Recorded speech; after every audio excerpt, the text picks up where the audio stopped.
भाई बहनों नमस्कार। मैं नंदलाल भारती हाजिर हूँ लेकर एक कहानी, और इस कहानी का शीर्षक है झरोखा।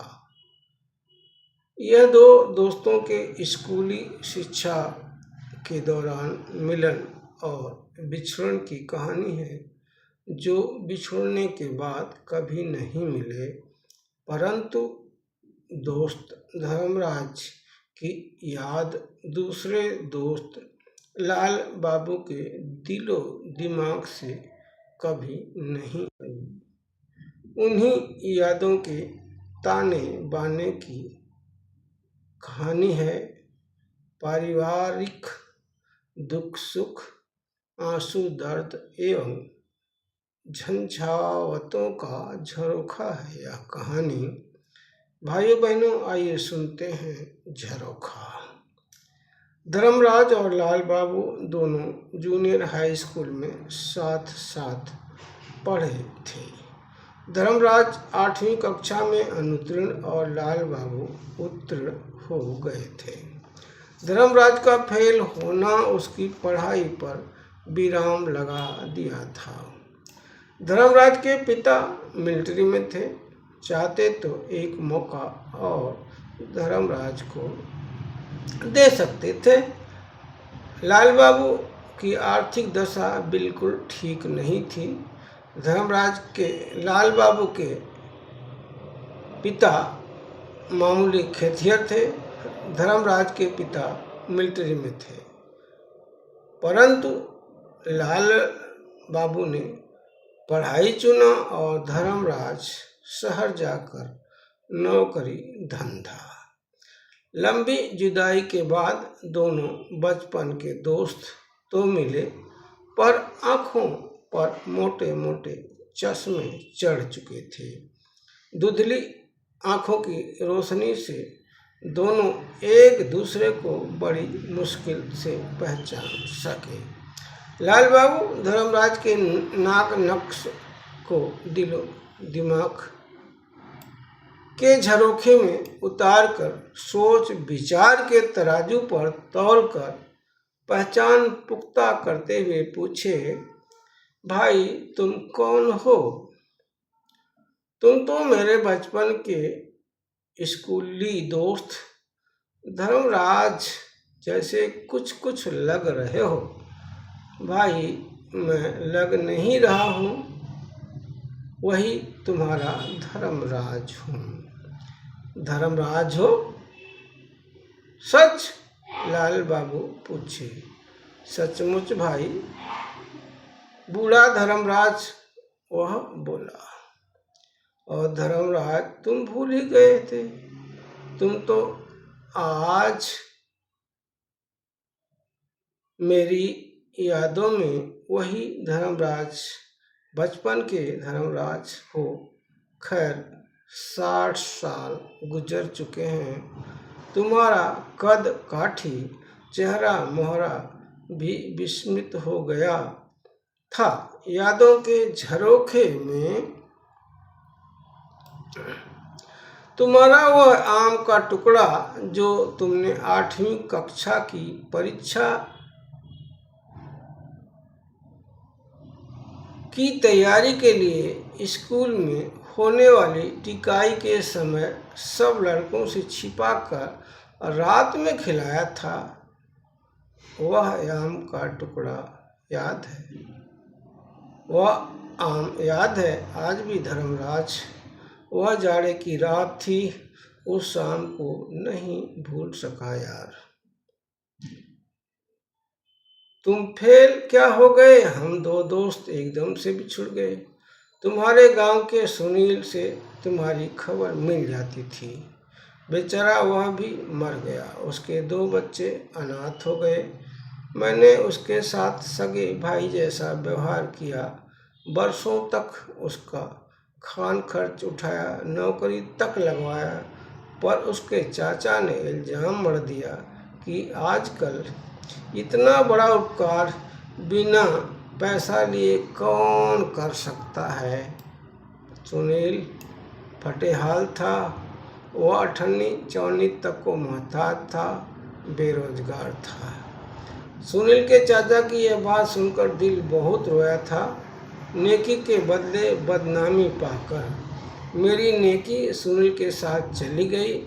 खैर, बुरा वक्त बीत जाने के बाद सुनील मुंह फेर लिया था।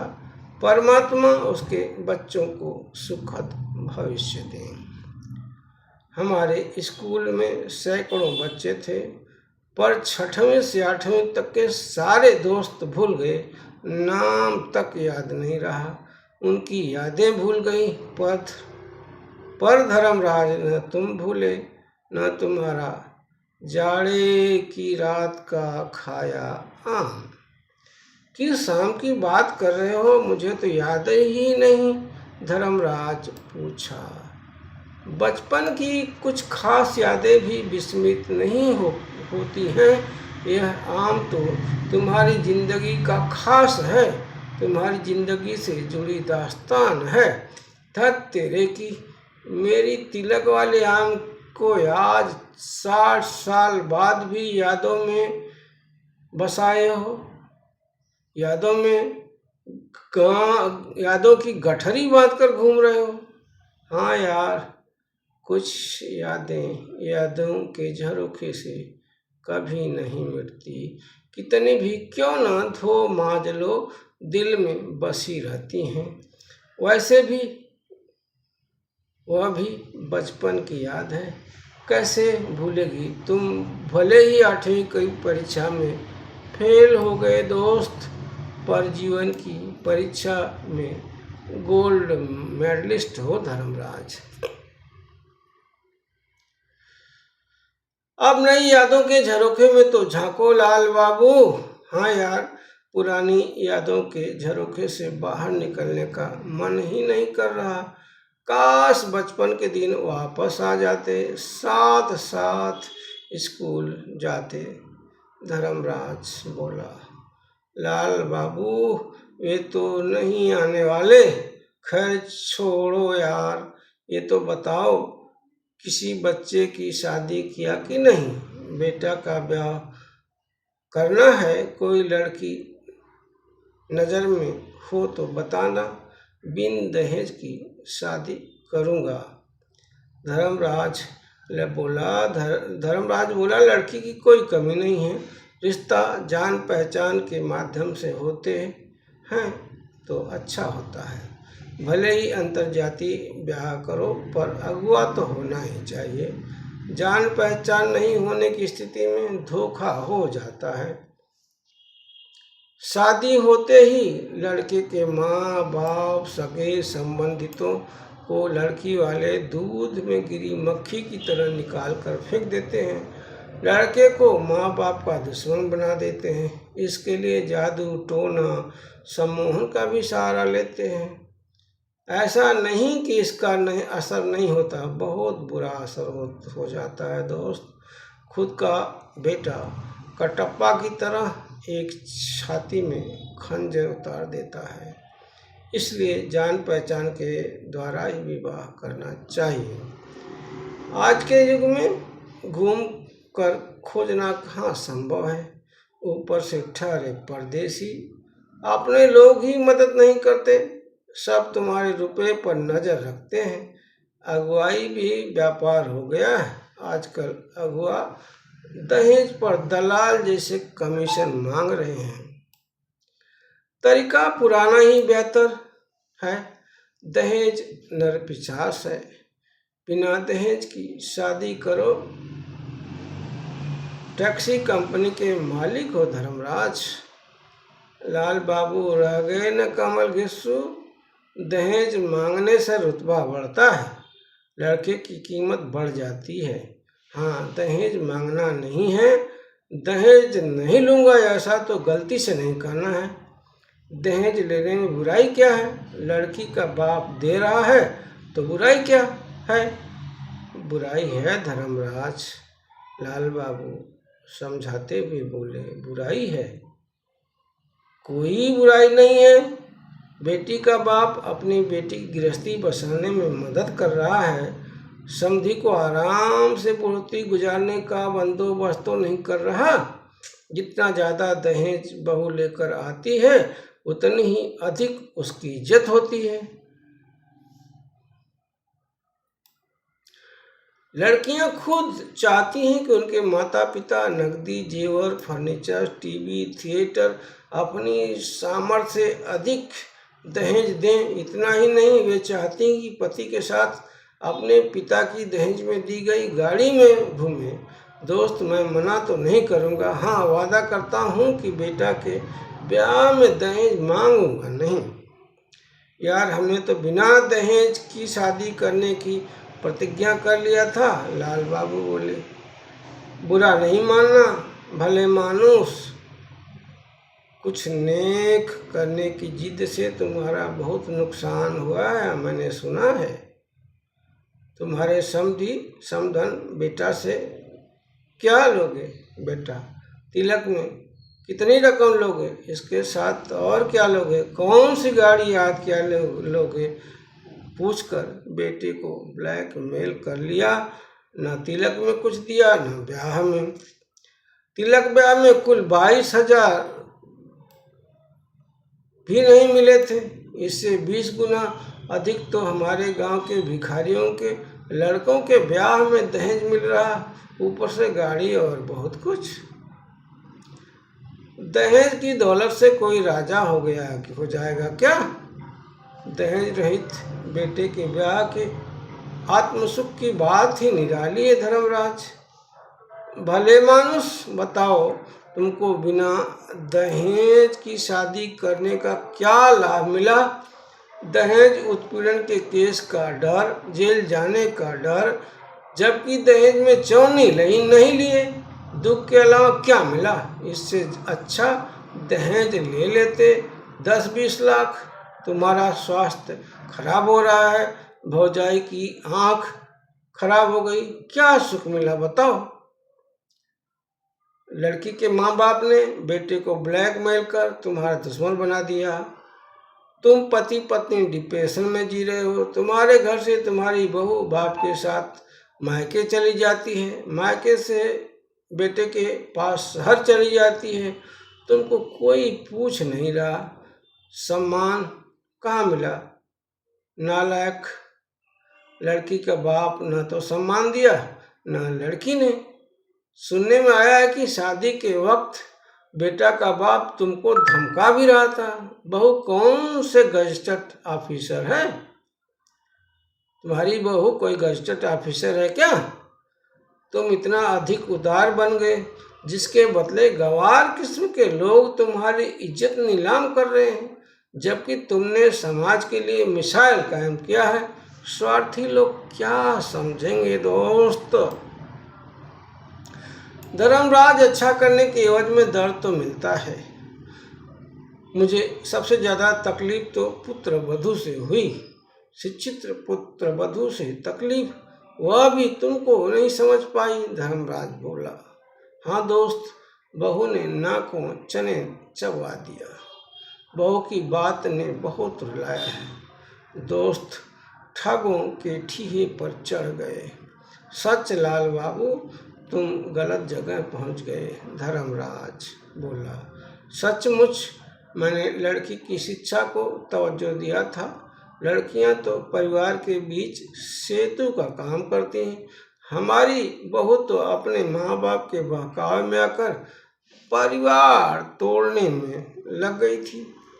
पति की कमाई लूटकर मायके का पेट भरने में जुट गई थी। बाप रे, कैसे माँ बाप हैं! बेटी का घर उजाड़ रहे हैं अपना घर आबाद करने के लिए। धर्मराज बोला। बहू ने तो यहाँ तक कह दिया कि मैं सास ससुर को रोटी बनाकर खिलाने नहीं आई हूँ, मैं अपने पति को बनाकर खिलाऊंगी। सार्वजनिक रूप से नई नवेली दुल्हन ने कह दिया कि दहेज नहीं मिलने से नाक कट गई है तो नाक पर एफिल टावर लगवा ले। सास ससुर माँ बाप नहीं बन सकते। बहू को सास ससुर घर परिवार पसंद नहीं, नेकी के बदले दंड। और अरे, भूत के झरोखे में झांक लेती तो उसे पता चल जाता। बेटी के ब्याह में कितने माँ बाप दहेज की आग में बर्बाद हो गए, कितनी बेटियां ब्याह की बलवेदी पर शहीद हो गईं। तुम्हारे उपकार के बदले बर्बादी, ये तो अच्छा नहीं हुआ दोस्त। तुम्हारी बुढ़ौती की लाठी छीनकर ठगों ने अनाथ बना दिया तुम्हें।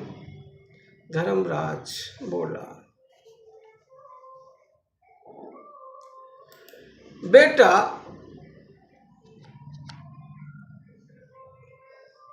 बहू को भगवान दिन दूनी रात चौगुनी तरक्की और सद्बुद्धि दे।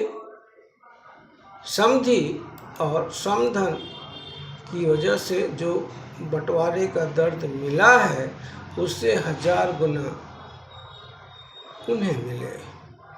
तुम्हारे साथ बहुत बुरा हुआ।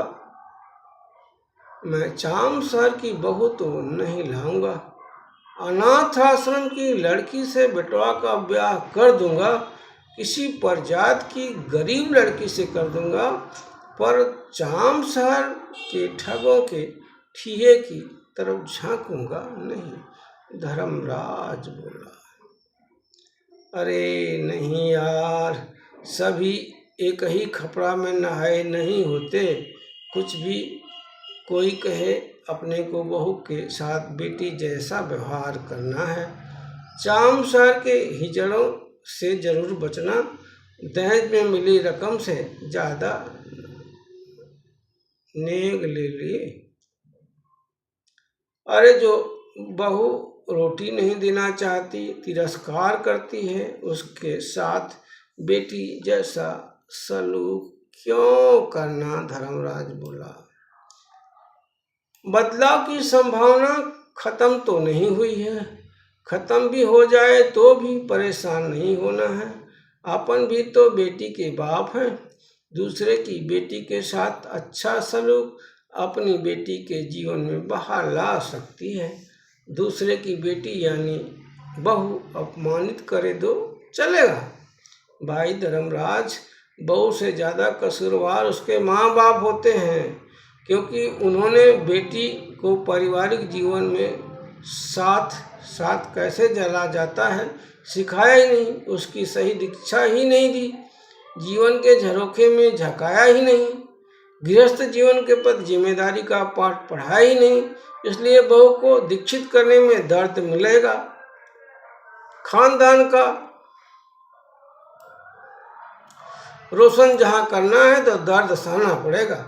बहू के मन के झरोखे पर जमी कलश को साफ करना होगा, ताकि घर मंदिर बना रहे। बात तो कायदे की है, मगर बहू स्वीकार करे तब ना लाल बाबू, पहल तो करनी ही चाहिए। बहू भागी हो गई तो धर्मराज बोला, भाई बहू को 2 परिवारों को साथ लेकर चलना है तो साथ ही जो उसका खुद का परिवार यानी ससुराल है, उसे प्राथमिकता देना चाहिए। यदि ऐसा नहीं करती है तो वह खुद के साथ अन्याय कर रही है। हाँ, बात तो सही है, जहाँ डोली पर सवार होकर आई है वही घर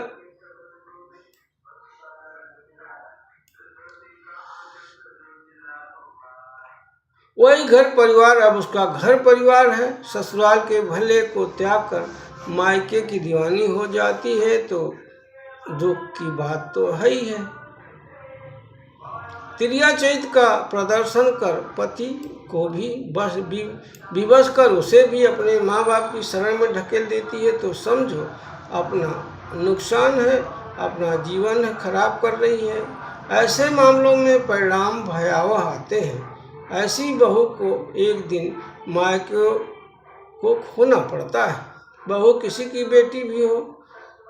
इस मुद्दे पर बहू को सूझबूझ दिखानी चाहिए। माँ बाप को समझदारी दिखाते हुए 2 टुक्का देना चाहिए कि ससुराल ही तुम्हारा घर है। माँ बाप को जीवन के झरोखे से ऐसी नज़ीरे बेटी के सामने पेश कर देनी चाहिए कि उसका घर बसे। जादू टोना से घर नहीं बसता, इसमें जोखिम है, धर्मराज बोला।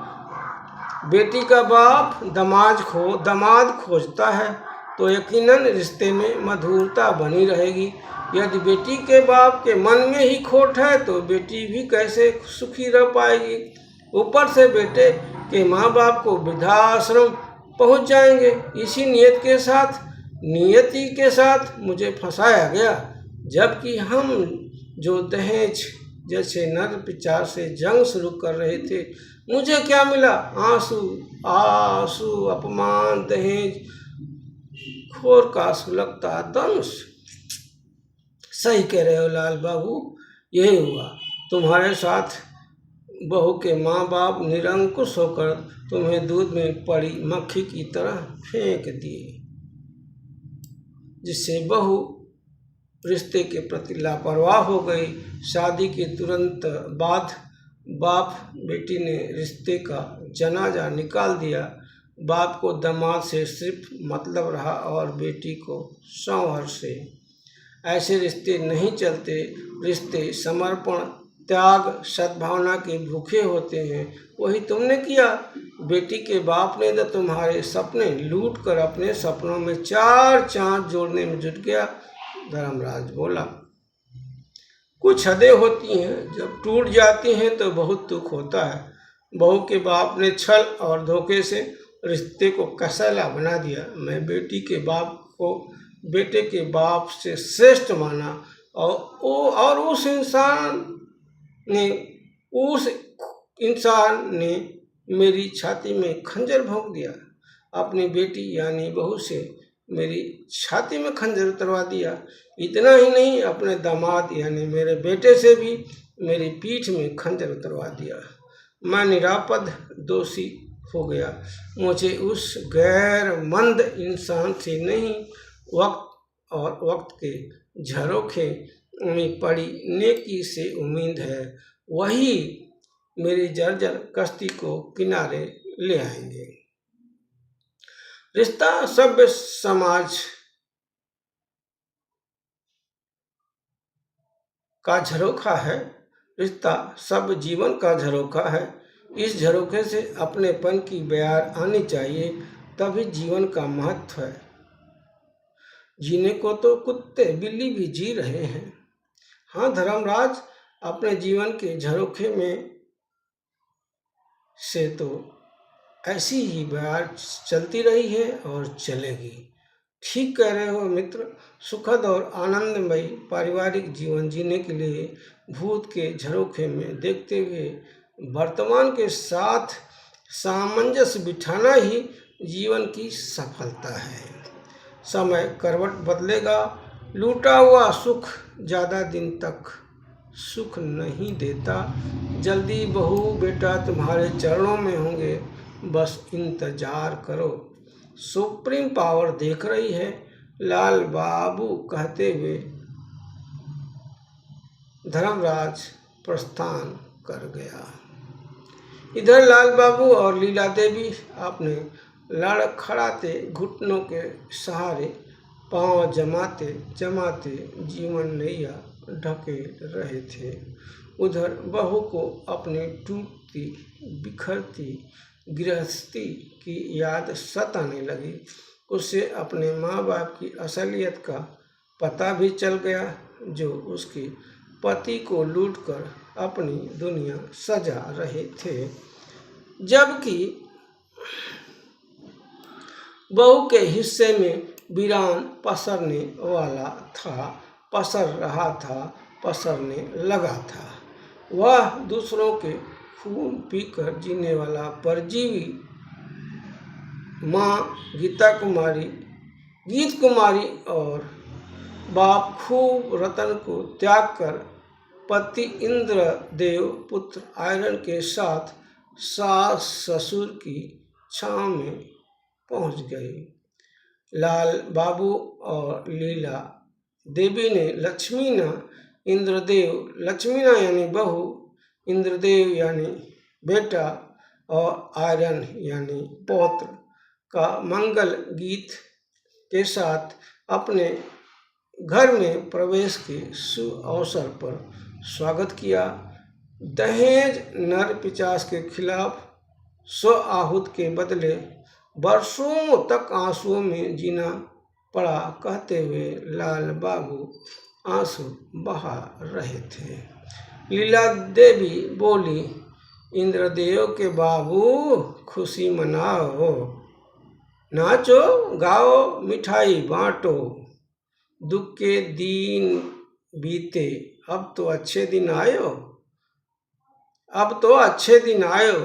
लाल बाबू कमर पर हाथ रखते हुए बोले, भाग्यवान खुशी के आंसू हैं, कड़ी परीक्षा के बाद ही सही नेकी का फल तो मिला। लाल बाबू और लीला देवी के उजड़े चमन में बसंत उतर आया था। गांव की भीड़ इकट्ठा हो गई थी, लोग तालियां बजा रहे थे।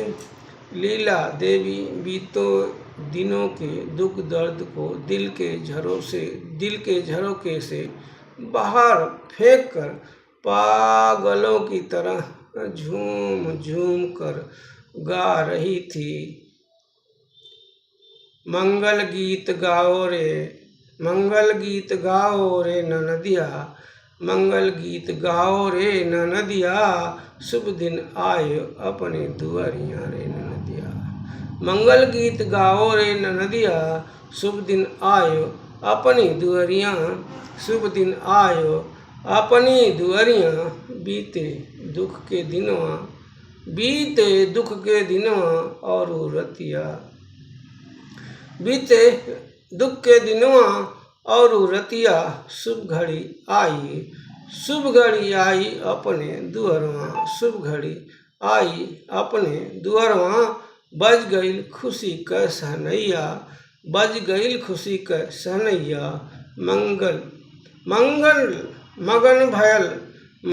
भयल घरवा अंगनवा, मगन भयल घरवा अंगनवा, बज गईल खुशी क सहनैया, मंगल भयल घरवा अंगनवा। आयरन खींचे लगल बकैया, आयरन खींचे लगल बकैया, मंगल गीत गाओ रे ननदिया, मंगल गीत गाओ रे ननदिया। शुभ दिन आयो दुअरिया, शुभ दिन आयो दुअरिया, घर आयो ललनवा, घर आयो ललनवा, घर आयो ललनवा। भाइयों बहनों, यह कहानी यहीं समाप्त होती है। यह कहानी आपको कैसी लगी बताएं, शेयर करें, मेरे चैनल को फॉलो करें। फिर किसी नई कहानी, कविता, लघु कथा के साथ उपस्थित होऊंगा। तब तक के लिए धन्यवाद।